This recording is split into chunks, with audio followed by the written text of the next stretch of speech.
বন্ধুরা, আমরা এখন তোমাদেরকে ইন্টারনেটের ব্যবহার সম্পর্কে জানাবো। আর ইন্টারনেটের ব্যবহার সম্পর্কে আমরা হয়তো অনেকেই অনেক কিছু জানি, তারপরেও তো নিশ্চয়ই আমাদের মধ্যে এমন অনেক বন্ধুই আছে যারা এখনও পর্যন্ত ইন্টারনেটের ব্যবহার সম্পর্কে তেমন একটা বেশি জানে না।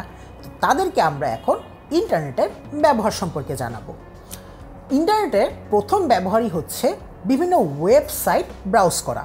যেমন মনে করো, আমাদের মধ্যে অনেকেরই হয়তো দেখা যায় যে ইন্ডিয়ায় ডাক্তার দেখাতে যাওয়া লাগতে পারে। তো অনেকেই হয়তো যায়, আমাদের বাবা মারা। তো প্রথমে যে কাজটা করতে হয় সেটা হচ্ছে যে মেডিকেলে আমরা যাব সেই মেডিকেলের ডাক্তার কেমন আছেন বা সেই মেডিকেলের ফ্যাসিলিটিস কেমন, এই ব্যাপারগুলো তো আমাদের একটু জেনে নিতে হবে।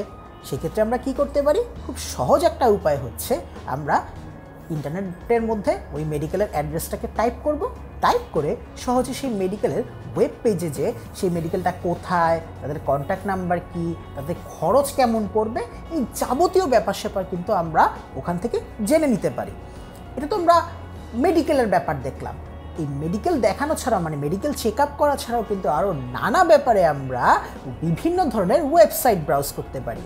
যেমন তোমরা আমাদের 10 মিনিটস স্কুলের ওয়েবসাইটটা ব্রাউজ করলেই কিন্তু খুব সহজে বিভিন্ন টপিক সম্পর্কে জানছো, বিভিন্ন টপিকের লেকচার সম্পর্কে দেখতে পাচ্ছ, স্মার্ট বুকটা দেখতে পাচ্ছ, তারপরে কি করছো, অনলাইন ভিডিওগুলো দেখতে পাচ্ছ, লাইভ ভিডিওগুলো দেখতে পাচ্ছ। এই সার্বিক ব্যাপার স্যাপার কিন্তু তোমরা ওয়েবসাইট ব্রাউজ করার মাধ্যমে জানতে পারছো।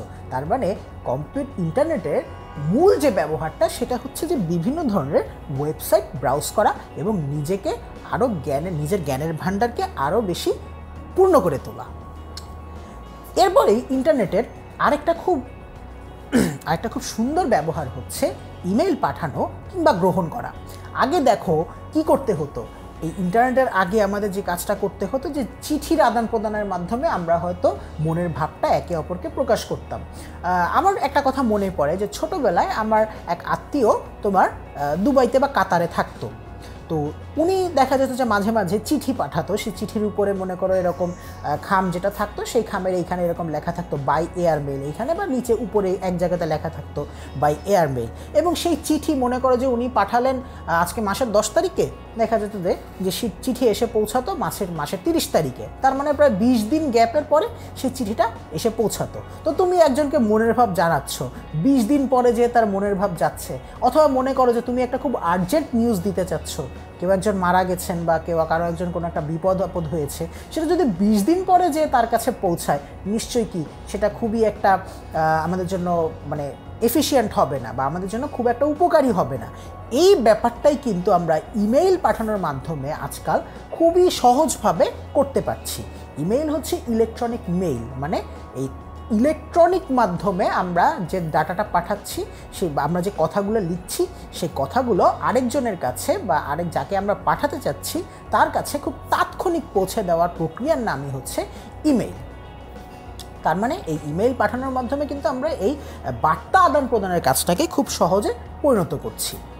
ভিডিও কনফারেন্সিং, মনে করো যে তুমি কোনো একটা ব্যবসায়িক মিটিংয়ে আছো, সেই ব্যবসায়িক মিটিংয়ে তুমি পার্সোনালি উপস্থিত থাকতে পারছো না। তো তুমি কি করতে পারবে? তুমি ভিডিও করার মাধ্যমে বা একটা ভিডিও কল করার মাধ্যমে তুমি ওখানকার ডেলিগেটদের সাথে খুব সহজেই তুমি তোমার মনের ভাব বা তুমি তোমার মনের ভাব তো না, ওখানে আসলে আমরা ব্যবসায়িক কথাবার্তা আদান প্রদান করতে পারি।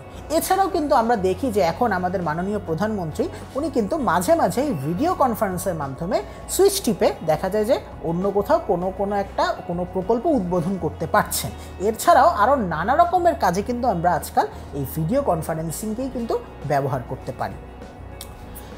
আরও খুবই গুরুত্বপূর্ণ একটা ব্যবহার হচ্ছে ইন্টারনেটের সোশ্যাল নেটওয়ার্কিংয়ের মাধ্যমে আড্ডা দেওয়া এবং গল্পগুজব করা।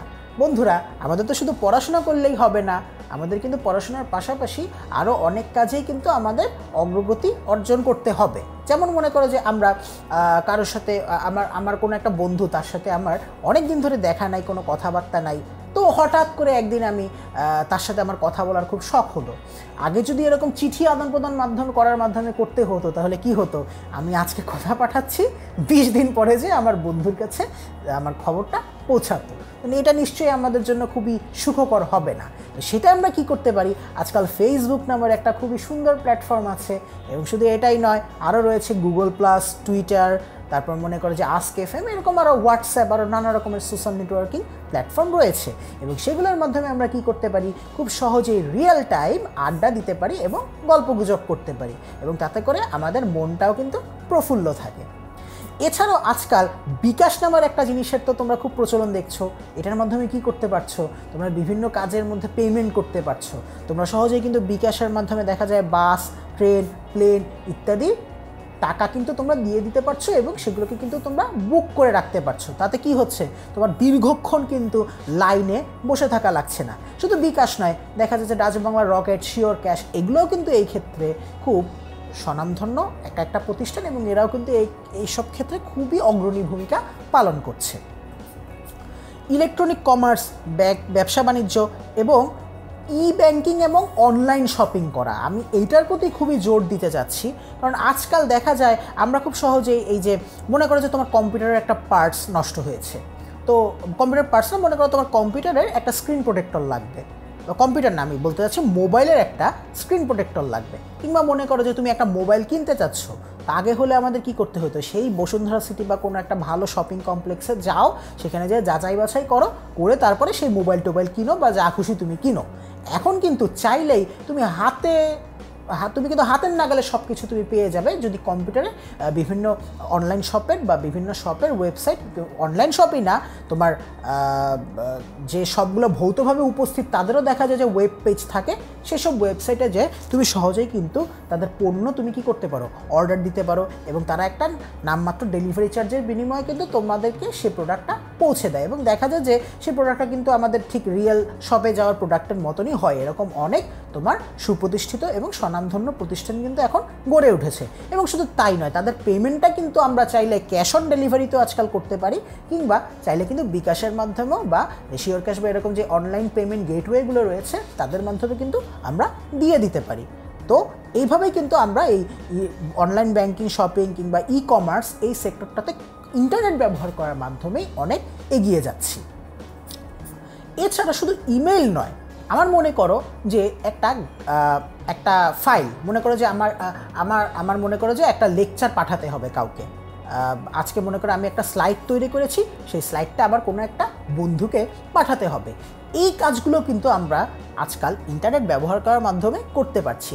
ড্রপবক্স কিংবা গুগল ড্রাইভ এগুলো সম্পর্কে তোমরা একটু যদি ঘাটো তাহলেই কিন্তু তোমরা এই ব্যাপারগুলো কিভাবে করে তাহলে তোমরা জানতে পারবে। বিশেষ করে গুগল ড্রাইভ, এই গুগল ড্রাইভটা কিন্তু অত্যন্ত সুন্দর একটা অ্যাপ্লিকেশন, যেটার মাধ্যমে খুব সহজে আমরা এরকম ফাইল বা ডকুমেন্ট সহজে এখান থেকে ওখানে পাঠাতে পারি এবং এটা কিন্তু একটা ফ্রি সফটওয়্যার। তোমরা চাইলে এটা নামিয়ে তারপর এটার সাহায্যে তোমরা এই কাজগুলো করতে পারো। এছাড়া মনে করো যে অনলাইনে অসংখ্য কিন্তু লাইব্রেরি গঠিত হয়েছে, যে লাইব্রেরির মাধ্যমে আমরা দেখা যায় যে আমাদের একটা বই যদি দরকার হয়, সেই বইটা কিন্তু তোমার যে হয়তো নীলক্ষেতে বা কোনো জায়গাতে কিনতে হতো, সেই কাজটা কিন্তু আজকাল আমরা কম্পিউটারে বসেই সহজে সেই পিডিএফগুলো পড়তে পারছি, পিডিএফ আকারে সেই বইগুলোকে পড়তেও পারছি, আবার চাইলে কিছু কিছু ওয়েবসাইট থেকে এগুলো কিন্তু ডাউনলোডও করে নিতে পারছি। অর্থাৎ এই অসংখ্য বই পাঠ এবং ডাউনলোড করার কাজটা ইন্টারনেট কিন্তু অত্যন্ত সহজলভ্য করে দিয়েছে। এভাবে ইন্টারনেট এই সকল ব্যাপার স্যাপারের মাধ্যমে আমাদের জীবনযাত্রার মানকে অত্যন্ত উন্নত করেছে এবং আরও সহজে পরিণত করেছে এবং ভবিষ্যতে আরও করবে। তাহলে এই ছিল আজকের মতন ইন্টারনেটের ব্যবহার সম্পর্কিত আমাদের যাবতীয় কথাবার্তা। আরও অনেক ব্যাপার সম্পর্কে জানতে হলে তোমরা কিন্তু আমাদের সাথেই থাকবে।